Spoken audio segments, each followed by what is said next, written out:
for as long as you have, and just that environment and the story for A Star Is Born. If you have any insight into the obligations of managers and label people and publicists and assistants and even family. I think what would be wonderful, not just for artists, but for the whole world, is that we intervene early in life when we see people struggling. I think that fame is very unnatural, and we see that Jack is struggling in this film. There's substance abuse, there's trauma. Ali also, I believe, for me, she suffered from depression at the beginning of the film, not believing in herself.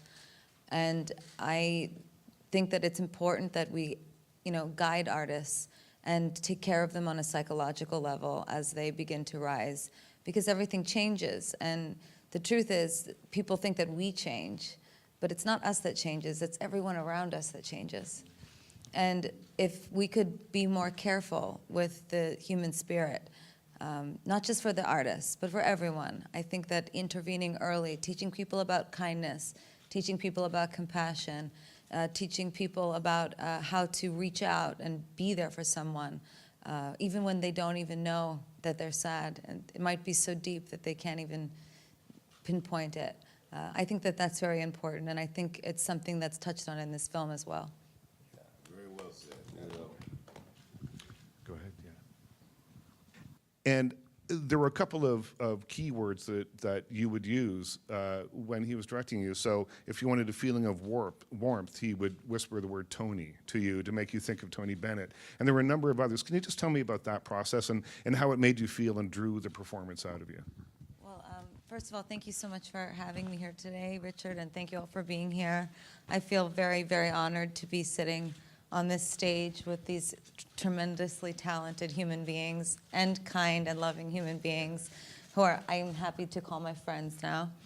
I think Bradley is an incredible filmmaker, and I have acted before, but I've never been a lead actress in a feature film. And every day on set was such a thrill to watch him work. It was such a thrill to act in the environment that he created. He operates with such precision, and he has such a vision, and you can see the gears turning while he's working, even while he's in character at the same time. And, yes, he would whisper things to me like Tony, or come on, assassin, or ninja. And we would pound each other, and what it helped me do was to, I had the lines memorized. He told me the most important thing was to know what I was trying to say, to tell the story that I was meant to tell in that scene. And then when we got on set, I could just throw it all away and exist in this precise but completely liberating environment. It was not rigid. It was a very artistically free experience, and I'm very, very grateful to him for believing in me. So thank you, Bradley. One of the things that I thought about the performance is that often, if I notice the actor thinking, if I can see the thinking, it takes me out of the performance. And I didn't see you as an actor thinking, I saw your character thinking. And that, to me, is a huge difference. And it just felt as though it was extemporaneous, a lot of what was happening. I know it's not, but it felt that way to me watching you perform. Thank you. I think a lot of that had to do with the immense trust that we all share. And he says it in the film to me before I go on his stage. When we sing Shallow together, he says, all you got to do is trust me. Yeah. And it was very much like that every day on set. So there was never a moment where I was thinking, oh, I should move my head this way, or maybe the camera should shoot me like this. That's his vision and his storytelling. And I just wanted to be a vehicle for him to tell this beautiful story. Sam, your character, and it's so refreshing to have somebody singing in French in a movie and taking the time to learn the lyrics properly. Nobody else does this in Hollywood. For us, it's a crash every time that we are French. My question is about the scene with the drags in club, and it's for you, Mr. Cooper, probably you, Anthony, and Lady Gaga. Mr. Cooper, where did you add the idea to shoot inside of drag queen cabaret? And probably Lady Gaga, your character is saying that it was a true honor to work with these gay girls. That's the way you call them in the film. Was it really an honor for you as well to shoot these scenes? You know, the opening of the movie, cracking the structure of that opening of the movie was one of the hardest things to do, because it was important that you understood who these two characters were in a very short period of time. And Eric Roth and I at the time, who were writing the script, we sat down with Stephanie for hours and hours and would record conversations, and then he and I would work through it afterwards and think about what we could implement. I saw her sing La Vie en Rose. That was the first time I ever heard her sing live at a Sean Parker cancer benefit the night before I went and met her. And I mean, she just leveled the entire room when she came out. It was insane. And I thought, right then, that's in the movie, because that was also the first time I saw her sing. So it worked out kind of perfectly. And then we were talking about this idea of a drag bar, and where she used to sing in the Lower East Side in New York, and it all just started to be cultivated. And then I think you suggested Shangela, and then I met Willem. Willem is like gold. Yeah. And when we showed up on set, and Karen Murphy, the production designer, just recreated the Virgil, this bar, into this incredible place, and it just had a vibe that, I mean, it felt like we were there for 2 months. We shot there for a day. I think it was a day or a day and a half, and it just had this energy, and we just soaked it up. And I just started to spend time with Willem and Shangela, and then it really became magical. It really was a magical couple of days. It was incredible. It was an absolute dream of a scene and moment for me in this film. I make a joke sometimes that behind every female icon is a gay man. And, you know, I really wouldn't be here without the gay community and what they have taught me about love and acceptance and bravery. And this scene was so special. I loved singing La Vie en Rose. I've sang it before. The challenge for this, what I tried to focus on, was that I was not at a Sean Parker event performing as myself, but I was Ally singing La Vie en Rose, so I sing it a little bit differently. And you know, I think one of the most beautiful moments in this film is when she walks through the tinsel and she hears him playing a song where he says the lyrics, "Maybe it's time to let the old ways die," to the drag queens as they're sitting there. And I think to myself, she's falling in love with this man because she sees he has empathy, he has compassion, he has love, he's a kind person. It's such a special moment in the film, and I also thought that he, as a filmmaker, executed it with perfect authenticity. I don't feel for a second when I'm watching those scenes that I'm not in a real drag bar. A little bit about the transformation that you've made personally from being Lady Gaga, this huge queer pop icon, and then we've seen you start to act more and more and more, and we've seen it all be stripped away. So just a bit about that for you and what that's been like, that, and how the queer community has influenced some of that. Thank you, Justin. You're welcome. Well, I do love makeup, and I love fashion and costumes and drag. And I do a lot of it myself.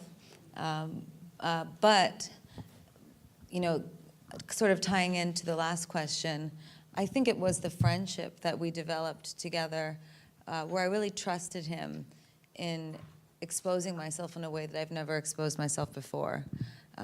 He wanted no makeup on my face. During the screen test, he took a makeup wipe and wiped it down my face, and I was like trying to trick him with my no makeup. And he looked at the makeup wipe, and it was all you know brown and concealer, and he was like, "Take it off."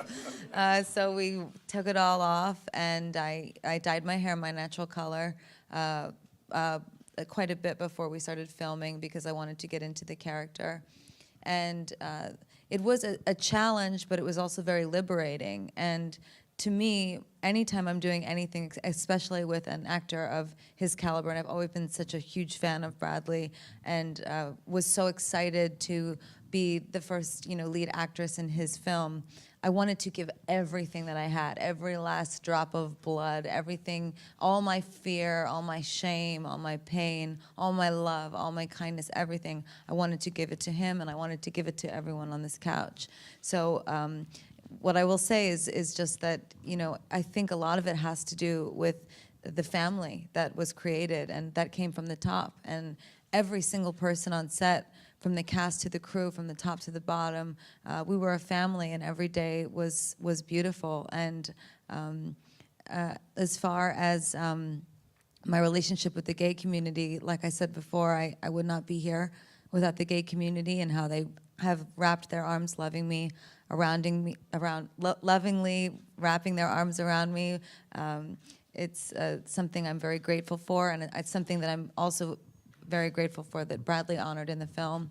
I think it's very beautiful, and to be honest, I just feel very lucky to be here. I'm a East Coast Italian American from New York who dreamed of being an actress, and I didn't make it, so I gave up and pursued singing. And I'm here today because this man believed in me, and that's also a lot of what this story is about, is the power of believing in someone and what that can do for the human spirit.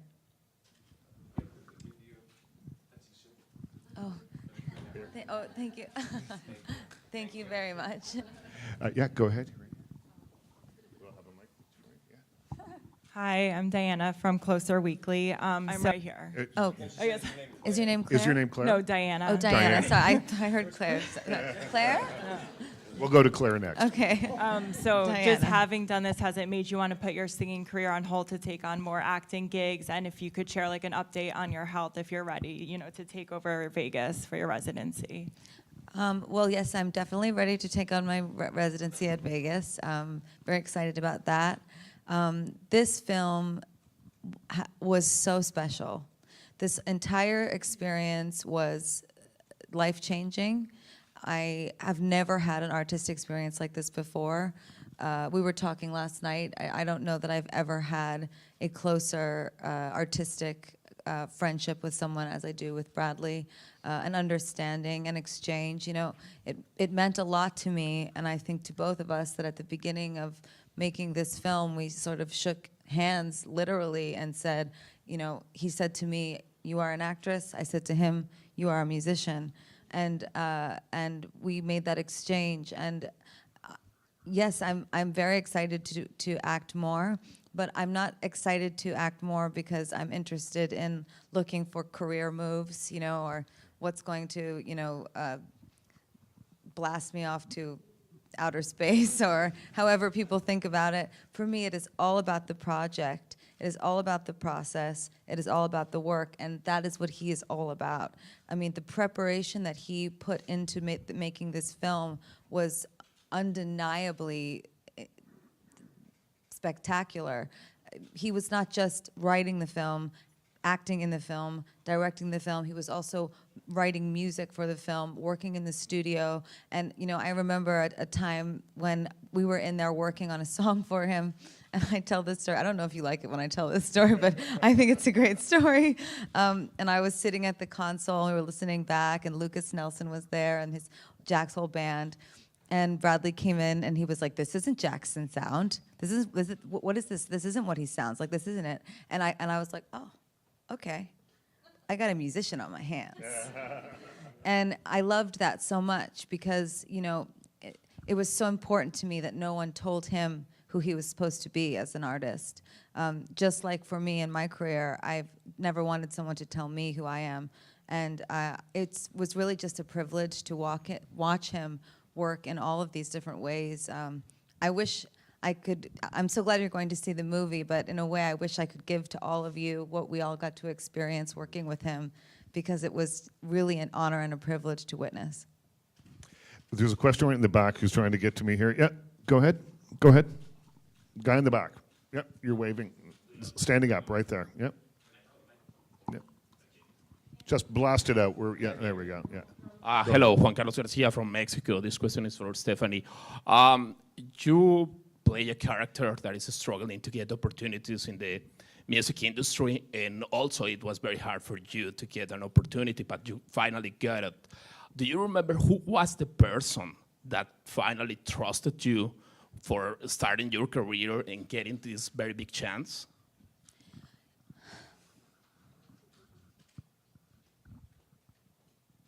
My dad. You know, I remember so much as a child sitting at the piano writing music, and my dad would lay back on the couch and he would sort of tap and listen, and he'd be like, yeah, that's great. Yeah, that's a good lyric. Yeah, that's a good melody. You got that. Yeah, and is that the chorus? Yeah, that should be the chorus. And I remember from when I was very young, that encouragement and that nourishment to be an artist, that was so crucial to who I am as a person. I don't know who I would be if I had parents that didn't encourage me to be a creative. And, you know, and also speaking to this film, you know, there can be 100 people in the room and 99 don't believe in you and just one does, and it can change everything. And I wouldn't be here if Bradley didn't believe in me. So my dad and also Bradley. Go ahead right here, waving your hand, yep.